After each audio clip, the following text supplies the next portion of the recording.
की संख्या ही है, छोटा एन भी फेरों की संख्या है, यानी कि दोनों के ग्रेटर होने पर सेल्फ इंडक्टेंस की वैल्यू जो है वो भी। ये यहां पर हम बात कर रहे हैं समतल वृत्तीय कुंडली, यानी कि स्वप्रेरकत्व, सेल्फ इंडक्टेंस। पूरी प्रक्रिया सेम। लैंग्वेज क्या लिखोगे आप कि हम मान लें कि स्मॉल आर त्रिज्या तथा स्मॉल एन फेरों की कोई समतल वृत्ताकार कुंडली है जिसमें धारा प्रवाहित की जाती है, इतना लिख सकते हैं इसमें। बिल्कुल सिंपल लैंग्वेज है। ये कोई स्मॉल आर त्रिज्या की गोल गोल कुंडली है, ये यहां पर कोई त्रिज्या, इसका सेंटर, और यहाँ पे क्या करो आप, इसको चूड़ी यहाँ पे ना दो, पैरों की संख्या ऐसा बना सकते हैं आप एग्जाम में, कोई दिक्कत नहीं है। करंट भी तो फ्लो करवाना है। ये लो, नीली पसंद आई उसको। अब देखें वही प्रक्रिया वापस से कि आप इस समतल वृत्तीय कुंडली में आई करंट फ्लो करवा रहे हैं, आई धारा प्रवाहित करवा रहे हैं, तो चुंबकीय क्षेत्र कौन सा उत्पन्न होगा, B is equal to mu naught N I बटे में ट्वाइस, प्रति कुंडली के लिए। अगर बटे में ट्वाइस नहीं लगेगा तो वो परिनालिका के लिए हो जाएगा। ये ऑब्जेक्टिव सही जोड़ी में आया हुआ है। कौन सा, ये दोनों ही आए हुए हैं, म्यू नॉट एन आई और mu naught N I by twice.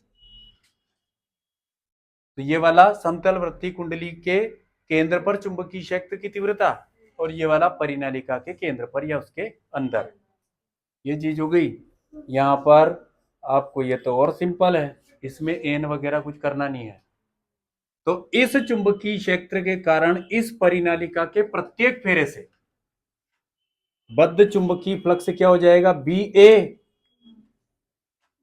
तो फिर संपूर्ण वृत्तीय कुंडली में एन का गुणा करेंगे सिर्फ, तो संपूर्ण वृत्तीय कुंडली से बद्ध चुंबकीय flux phi is equal to B A प्रत्येक फेरे से, और ऐसे कितने फेरे हैं, स्मॉल एन। ये आपके पास समीकरण नंबर 2 हो गई।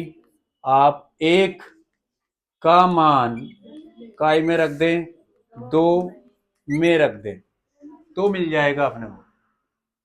अब देखो इसका मान रखोगे ना, तो ये five is equal to N यहीं पर, और बी का पूरा वैल्यू रख रहा हूं, mu naught N I by twice, और ए उसके स्थान पर। ठीक है, थोड़ा इसको अगर सॉल्व करेंगे तो five is equal to mu naught N और एन आई ए बाई, ये कंफ्यूजन अब आप दूर करो। परिनालिका के लिए आएगा कैपिटल एन, और यहाँ छोटा ही रहेगा, वो तभी तो बता रहा हूँ, यहाँ तो एक स्टेप और कम हो गई है। वो N is equal to N L वाला वो पोर्शन यहाँ नहीं लिखना है अपने को, क्योंकि इसकी लंबाई नहीं है, रेडियस वाली है। ये चीज हो गई है। यहाँ कौन सी इक्वेशन हो गई है, ठीक है ना। यहाँ पर क्या लिखोगे, स्वप्रेरकत्व याद है अपने को, बट बाय बोलो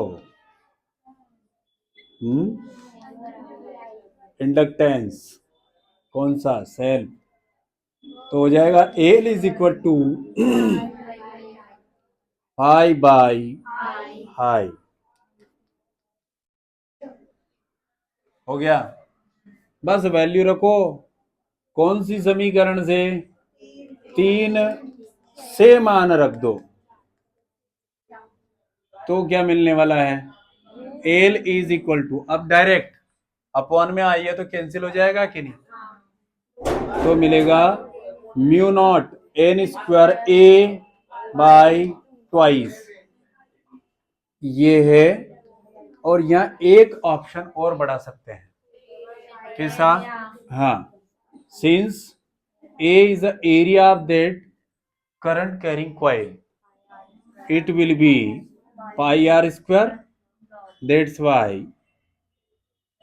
it will be capital L is equal to mu naught n square r square by twice,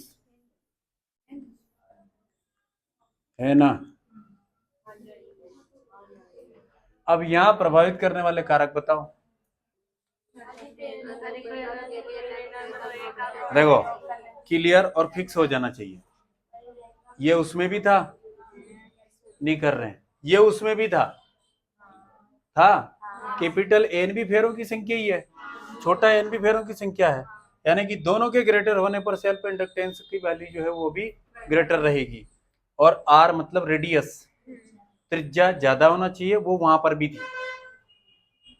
उसके प्रभावित करने वाले कारक और इसे प्रभावित करने वाले कारक में सिंपल एक डिफरेंस है बस। कौन सा? लंबाई। लंबाई व्युत्क्रमानुपाती थी और यहां पर है ही नहीं। उसे 4 कारक प्रभावित कर रहे थे और इसे 3 ही।